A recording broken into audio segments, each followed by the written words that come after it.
everyone, I'm Haley Johnson from the REDX marketing team, and I'm here to bring you a very exciting episode of the REDX podcast featuring the Awesome Females in Real Estate Conference hosted and founded by Bernice Ross. REDX has been a co-sponsor for the Awesome Females Conference ever since their first one in 2007. And this year, we're excited for the opportunity to be a virtual participant in the event. We'd like to give a special thank you to the women that are featured in today's panel, Sarah Kazaski, Tiffany McQuaid, and Valerie Torelli. And of course, Bernice Ross, who helped bring together all of the women for today's show. So thank you, Bernice, and thank you to all of the amazing women in real estate, and I hope you enjoy the podcast. How have your goals changed, due to the pandemic? Sarah, what have you seen in your office? You're supervising about 140 very top agents.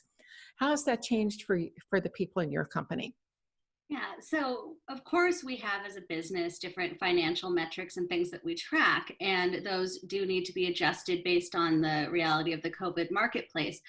But when I've been talking to my agents and we do a ton of business strategy and business planning, we get a little bit more clinical about it, and it's very personal. So it's, where did your business come from in the past? What happened in 2019? And what was successful for you then? When were you successful then? And how can we replicate it? So not everyone's business plan needs to change just because others say it needs to change. I was talking to one of my top agents out in Malibu, and she was very obsessed with changing her business plan because she had she heard that the market was down in April and May. Well, we looked at where her business came from last year, and she did the bulk of her business. We're talking over 20 million in transactions between September and November 15th. So she does not need to change or adjust her goal, because her spring market wasn't her market. It's not, just because it's someone else's market doesn't mean it's yours. So really understanding that and knowing where your goal is, and knowing that you can change tactics if you need to based on that business plan, but that doesn't change your goal overall. Sarah, one of the things an observation that you made a little bit earlier that I thought was really fascinating, it's not changing your goals, but the tactics. Could you say a little bit more about that? Yeah, absolutely. So when we do business planning, the way I think about it is you've got a big goal at the top, and then you've got your strategies, and there can be 4 or 5, however many make sense to you to reach that goal. And below your strategy are your tactics. So there's actually Sun Tzu said something that really speaks to this, which is, anyone can see my tactics, but they can't see my strategy. So a tactic is an email, is a social media post, is a print ad. And all of those should be aimed at a strategy, right? If I want to create new business or new buyer business, how am I reaching out to buyers? Okay, I'm doing an email blast, or I'm doing door hangers around a neighborhood. I didn't see a result from that.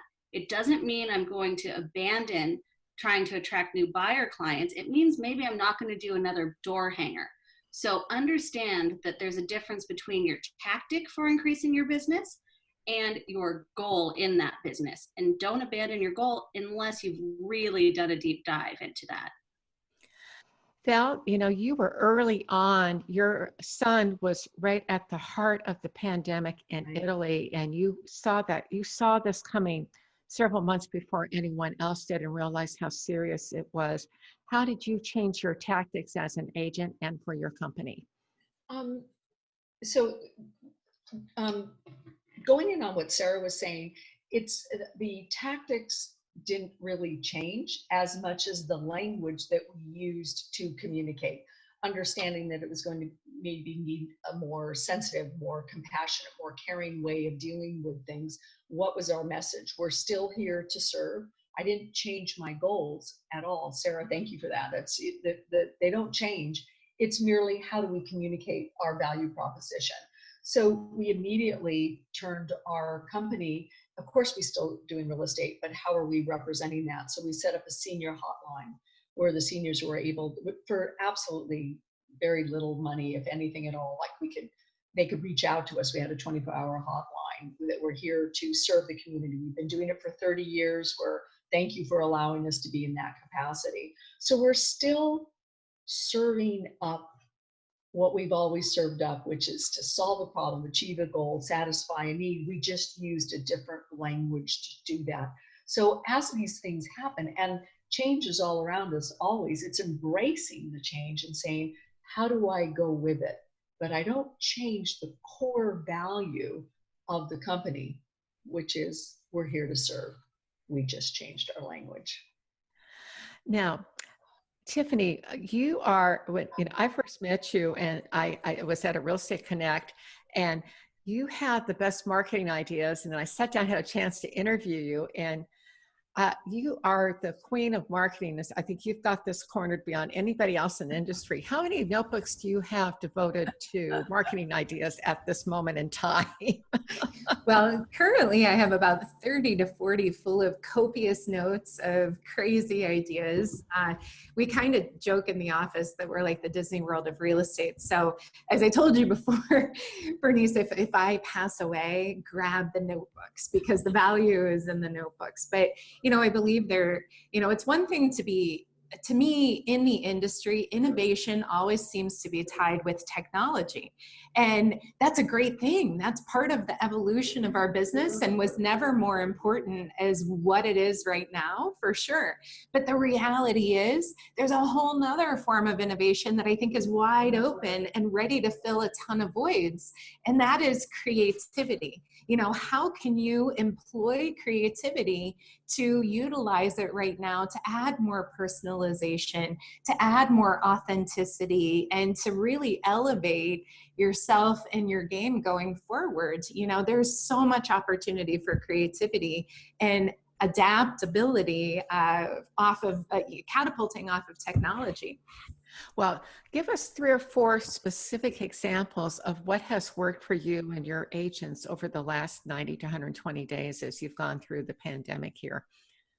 Well, so immediately we noticed right away that virtual presence for all of our listings was going to be super important. And, one thing that I require is great photography, but probably the one lack that I noticed was just an influx of virtual presence. Some of the higher priced properties may have had it, but not some of the varying degrees of price points. So what I wanted to do was be able to put something out unilaterally across the board from the brokerage, because I felt we still had a duty to all of our sellers, to continue to market their properties. So what we did was utilized our creative team to create our own virtual tours based off of the photos. I actually went back to my broadcast days and did all the voiceovers for them, of which there were like a lot, but, did that to keep consistency, keep them looking, unilateral, keeping the realtors present, keeping those properties present. And we ran them every day at 1 o'clock, just as a normal open house would run. And what we've done now is turn those into those 60-second spots we're running them as commercials on our cable channels. So it's been a very unique that we're getting a ton of presence off of, because, you're seeing a commercial for Geico and then all of a sudden, welcome to our McQuaid & Company open house. Please come on in and enjoy. And it's just unique enough that the sellers are overjoyed, and the reaction is so great because it's just so different. It's unexpected. It's unexpected. So that was one thing. The other thing I would say is just that give backs to all of our customers and utilizing those as ways to just brighten their day. We teamed up with the local florists and had brighten your day bouquets delivered to all of our customer base, just left at their doorstep, just something to have in their home, because we all want to be in their homes, right? But have in their home and cause a little smile every time they walked by it, give them a little bit of positivity in this time when there isn't a ton, or it doesn't seem to be as predominant.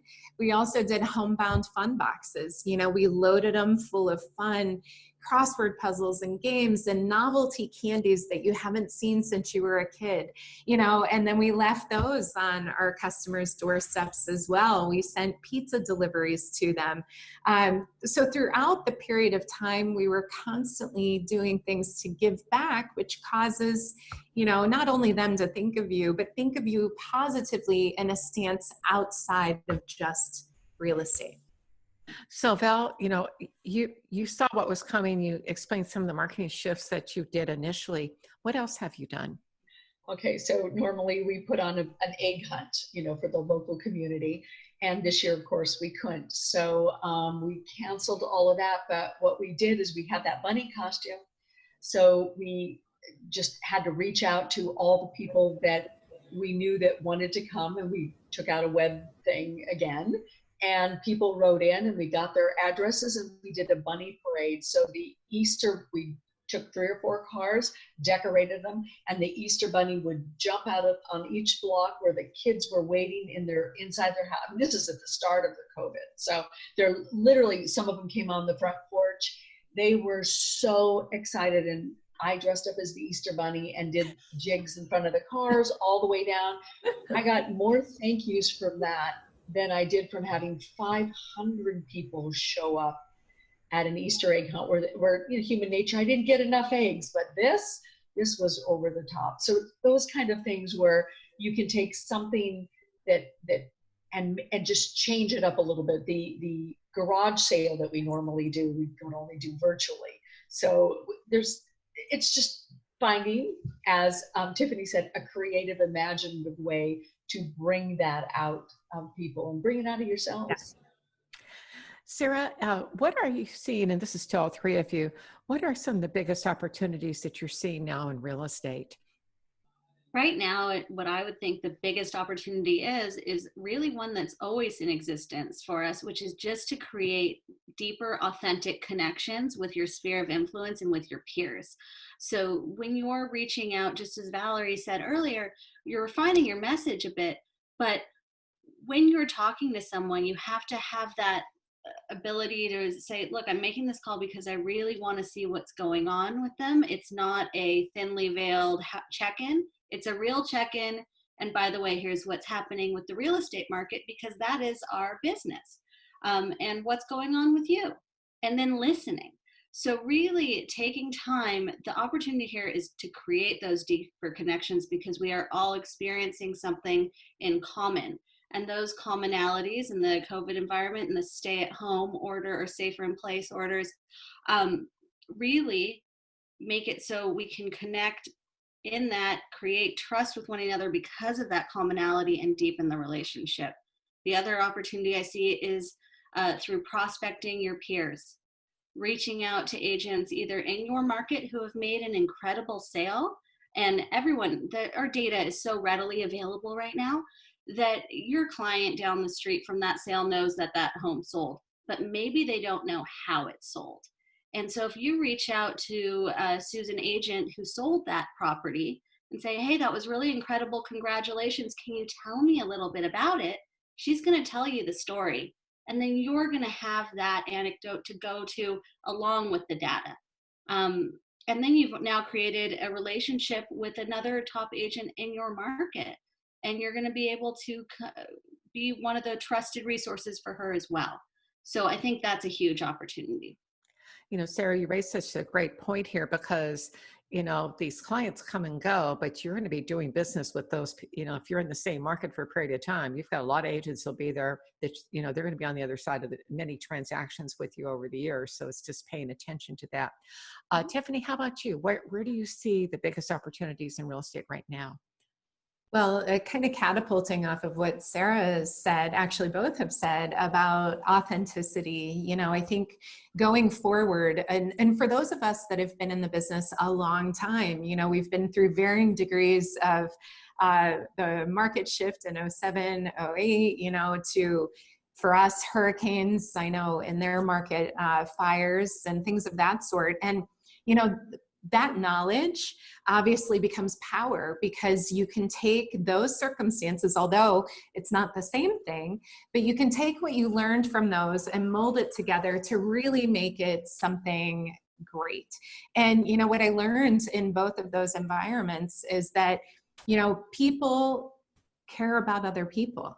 And I think being able to, at a time when there's so much negative coming at us, you know, being able to be the positive light, to surprise and delight your customer base and the people that you know, and do things that are going to really brighten their day or put a smile on their face, and not be just typical real estate. Don't be just about stats and, you know, everything going on. You need to know that. You need to know your market and your farm area like the back of your hand.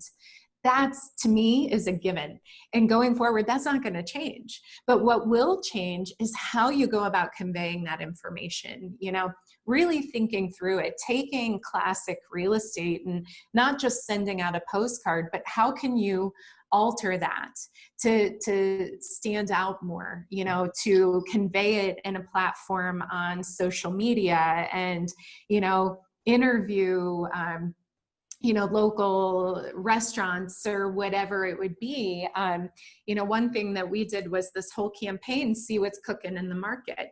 And we did it kind of like a cooking campaign. Our realtors were in aprons, you know, it went out as a postcard with stats that everyone needed to know, or information that they needed to know. In some cases, it was realtor.com data on what buyers are looking for while they're home searching, you know, tips of things that they can do while they're in lockdown and going forward to improve their property's value.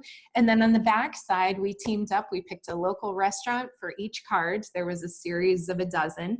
Teamed up with a local restaurant, put their menus on the back, you know, and completely correlated, then went out and did interviews, you know, with them, either virtually or directly, and then employed it on social media. And I think there's so many ways now going forward that we realized that innovation, use the technology provided, but innovate in other ways, because everyone can do status quo real estate. Everyone has gone through school and has learned, you know, various ways of doing it. Your uniqueness is going to be in how you're adding value and how you're creating that top of mind awareness and recognition. And that's going to be the key standouts going forward, I believe. Valerie, where do you see the biggest opportunities? I see that there'll be some attrition, that people are going to opt out of this. And I think that the opportunity exists to become geo-specific to an area that you are focusing on and learning that area. And anecdotally, I love that information. That is so important, to know the inventory, know your product. And then who are the people in the neighborhood, and reach out to those people. So we reached out, same thing, to restaurants and supported them. They supported us. So we did mutual back and forth promotions, and that helps tremendously. And it was always relational. It's even more so now. And people are looking to connect, since a lot of them are lonely business-wise. And I just, as a real estate agent and owner of a company, here's the opportunity. You have to create it. You have to ask for the order. And most of us are afraid to do that. It's not rejection. It's just one more step forward. Reframe the way that you look at that. Create the opportunity. It is there. Great. Tiffany, you know, you have new agents in your office. What's your advice to them? Well, so it seems like there were a lot of people, at least in our marketplace, who decided to do real estate school while they were in lockdown. So I agree with what Val's saying about the attrition, but I'm also, at least in our area, seeing the surge of new agents who are thinking, oh no, am I going to lose my job? I better come up with the backup plan. And they're kind of utilizing it from that perspective. But as far as the new, you know, realtors coming in, you know, they're going to have a lot of scrambling to do, because the expectation on behalf of the customer, I believe, is going to be far greater. And as far as it's going to be educate, and over-educate. yourself, but also figuring out where you can fill a void.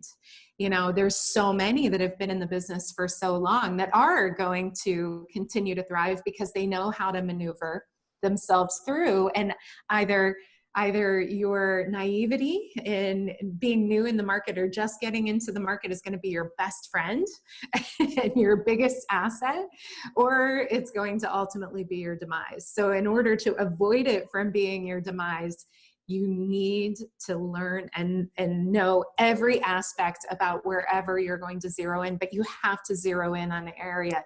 Don't expect to be a jack of all trades, master of nothing. Pick something to master. Now is your time to master it and really grow from there, ultimately. Sarah, so what's your advice for new agents? So we don't have a lot of new agents. We actually don't hire brand new. But when I think about new agents, because I have had a lot of them in mentor programs in the past, it's understanding that you're not entering this business without any tools. You know people, you have a sphere of influence. So understanding who those people are, getting them into a CRM is critically important, and communicating to them. The next step that I would really recommend for any new agent, other than, and Tiffany's completely right, find a segment that you care about, that you love, and that you're going to be an expert on. But also, when you get that call to go out on that new listing, pull in someone more seasoned so don't lose the business because you want it for yourself. Make sure you get the business in the door, and you might have to do that a few times before you get the market share that you're after and can go stand on your own. So I think just that is one of the most important ways to build. If I could add to that, there's nothing wrong with starting out as an assistant to someone. That you, as a mentor, I really believe in that. It's bringing someone in at 50% rather than zero. If you don't close the deal, you got zero, and you're not going to learn anything. So yeah. To wrap up for today, how can agents create stability and predictability in uncertain times? In other words, how do you keep from going crazy with all the things that are going on right now? I think the most important thing in this, or with any stressful situation, is you find your stability by being really clear on what you want and why you want it. So understanding why you get up in the morning and decide to sell real estate. What is the purpose behind it? If it's just a commission check, you're going to lose your mind in a second.